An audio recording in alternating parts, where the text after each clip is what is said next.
Hello, welcome to GPS classes. आज हम लोग फिर से एक और बार देख रहे हैं, अपना प्लेलिस्ट कंप्लीट करते हैं।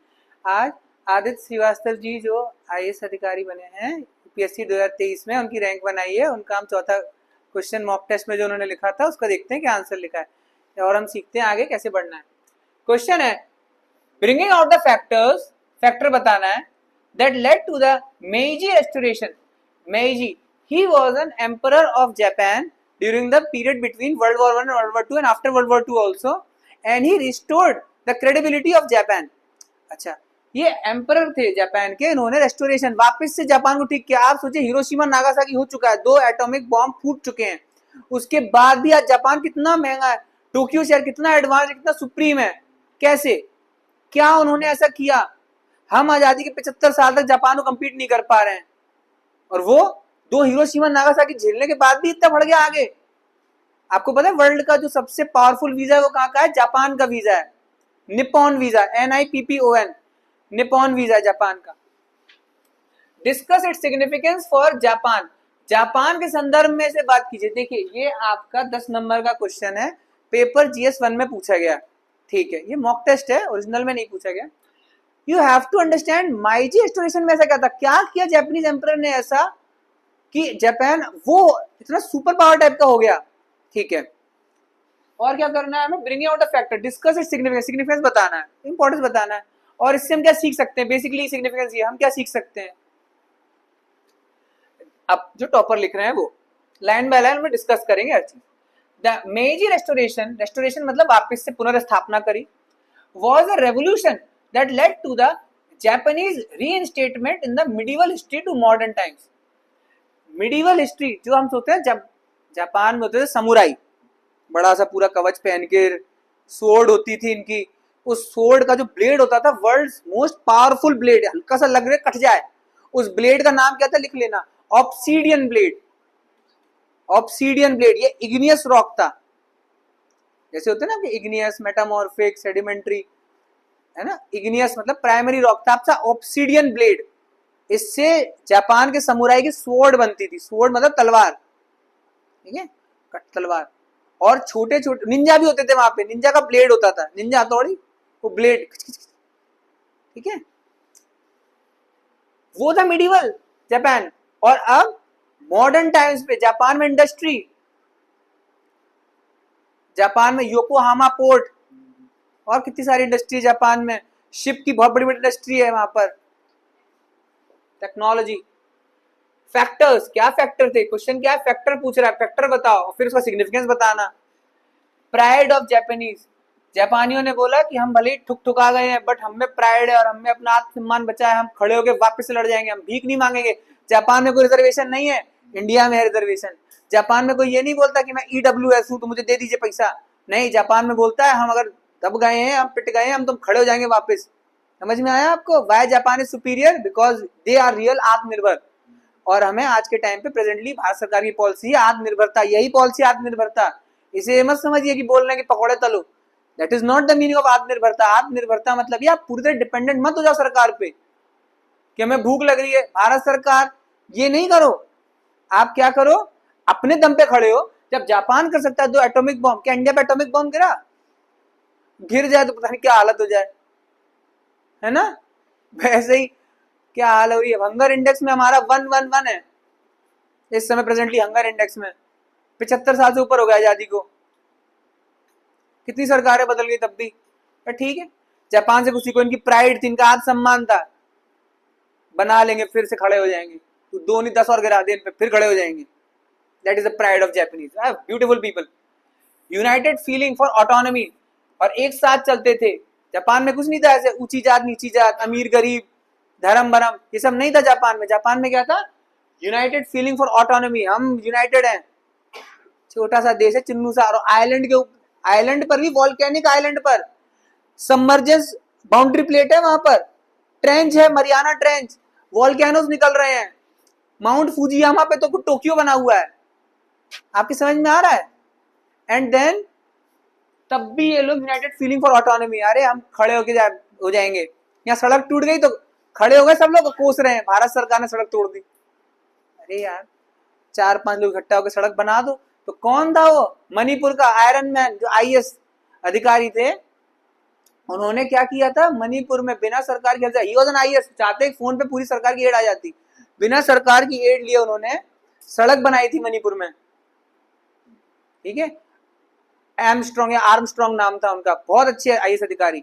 ऐसे लोगों की वैल्यू होती है, खड़े हो जाएंगे, आत्मनिर्भरता करेंगे। यूनाइटेड फीलिंग ऑफ ऑटोनॉमी तो लेकर आओ, अपनापन तो मानो पहले आप। सेकुलरिज्म भी, और एनाइलेशन ऑफ कास्ट, जो बी आर अम्बेडकर का मेन मोटिव था वो था एनाइलेशन ऑफ कास्ट, उनकी बुक का नाम, कि जात पात खत्म कर दो।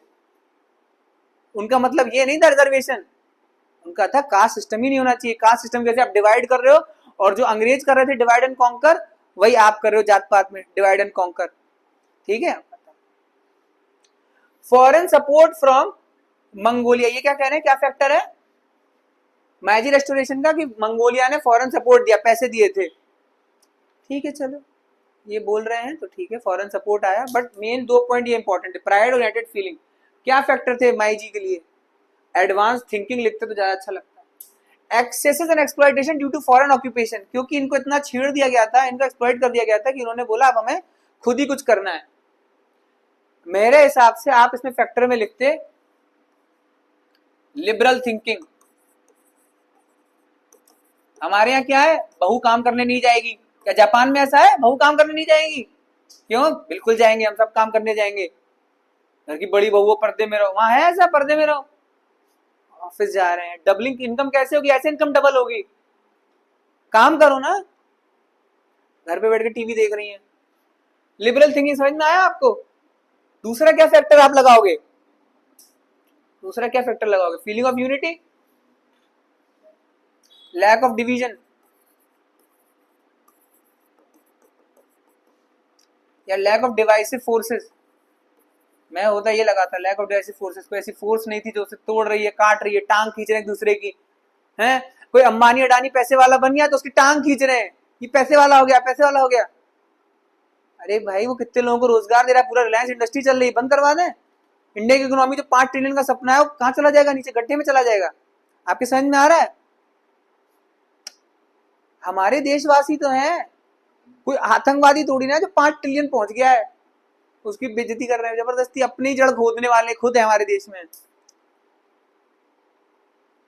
और एक डायलॉग यहाँ पे लिखना, हमेशा याद रखना, एक मेरा फेवरेट डायलॉग है, internal affairs of a nation determines it's external affairs.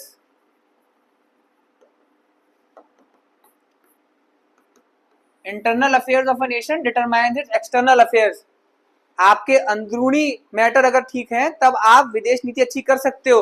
अगर हमारी सरकार फुल मेजॉरिटी में है तब उसकी बात सुनी जाएगी वर्ल्ड स्टेज पर, ठीक है। बड़े फैसले कब होंगे? जब आपकी मेजॉरिटी वाली सरकार होगी। टूटी फूटी सरकार है, आप डरोगे कि कोई ये गुस्सा हो गया तो सपोर्ट खींच लेगा, हम कोई कर नहीं सकते, आप डिपेंडेंट हो जाते हो। इंटरनल अफेयर अच्छे थे जापान के, हमारी तरह नहीं थे। हमारे देश में कैंसर है जिसे सबसे बड़ा खतरा है हमारे देश को। अगर आप आईएएस बनने की तैयारी कर रहे हैं तो सबसे पहले इस कैंसर को हटाना। उस कैंसर का नाम है जात पात, नंबर 1। और नंबर 2 उस कैंसर का नाम है अलग अलग धर्मों के बेसिस पे आप डिवाइड कर रहे हो। यूनिटी इन डाइवर्सिटी बहुत कम हो गई है। नॉर्थ साउथ से लड़ रहा है, नॉर्थ ईस्ट भी नॉर्थ यूपी से लड़ रहा है, केंद्र हमारी बात नहीं सुनता, मणिपुर में जा नहीं रहे हैं। ये सबसे बड़ी डिवाइसिव फोर्सेस हैं। पहले अंदर को ठीक करो, तब तो 5 ट्रिलियन क्या 500 ट्रिलियन हो जाएगा हमारा देश। इतना टैलेंट भरा है, इतना टैलेंट कहीं नहीं हो सकता था। टैलेंट वर्ल्ड का ओल्डेस्ट सिविलाइजेशन है, वर्ल्ड का ओल्डेस्ट सिविलाइजेशन है जो आज तक कंटिन्यूअसली चला आ रहा है। प्रोटो शिवा मोहनजोदाड़ो में आज भी शिव जी, आज क्या है, सावन का सोमवार चल रहा है, आ गए प्रोटो शिवा पशुपति। इतना पुराना सिविलाइजेशन देखा आपने नहीं? सिग्निफिकेंस फॉर जापान टुडे, आज के टाइम पे क्या सिग्निफिकेंस है फॉर जापान के लिए? Number 1, a culture of respect and high national standard. एक कल्चर है वहां पर रेस्पेक्ट का, सामने ऐसे झुक के बाव करते हैं। हाई नेशनल स्टैंडर्ड, अपना स्टैंडर्ड नहीं गिराएंगे। ठीक है, अपना स्टैंडर्ड नहीं गिराएंगे। तो यही हमने भारत सरकार ने कॉपी किया और हमारे एमएसएमई के लिए दो चीज लेकर आए। पहली चीज कल्चर ऑफ रेस्पेक्ट, हमारे देश ने क्या किया है वो बताओ। कल्चर ऑफ रेस्पेक्ट में हम लेकर आए हैं लखपति दीदी, जो MSME women self help group वाले हैं, जो विमेन सेल्फ हेल्प ग्रुप है, उनको हमने क्या नाम रखा है, लखपति दीदी। दीदी क्या होता है, इज्जत के लिए होता है दीदी।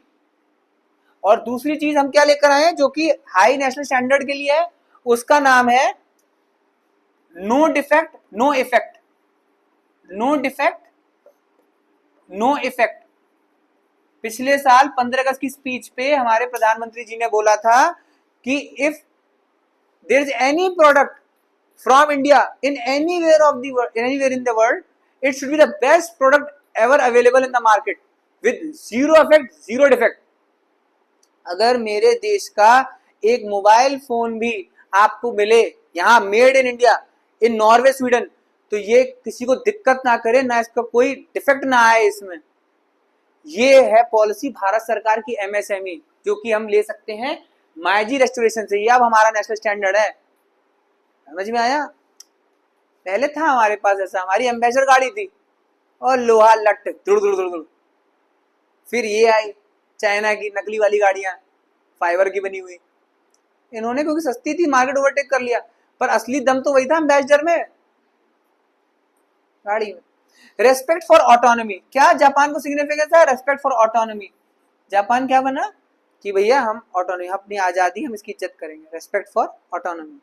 ठीक है, ये सिग्निफिकेंस है। फास्टेस्ट ग्रोइंग इन 1990s, बहुत तेज ग्रोथ करी जापान ने 1990s में, ये सिग्निफिकेंस है जापान के लिए। अब यूनाइटेड रहोगे तो करोगे ही, जब यूनाइटेड हो तो आप डेवलप करोगे ही। United we rise, divided we fall. Teacher आया है आपको पढ़ाने, पूरे दिल जान से पढ़ा रहा है, और आप क्या देख रहे हो, उसमें कमियां निकाल रहे हो, नहीं नहीं बेकार है।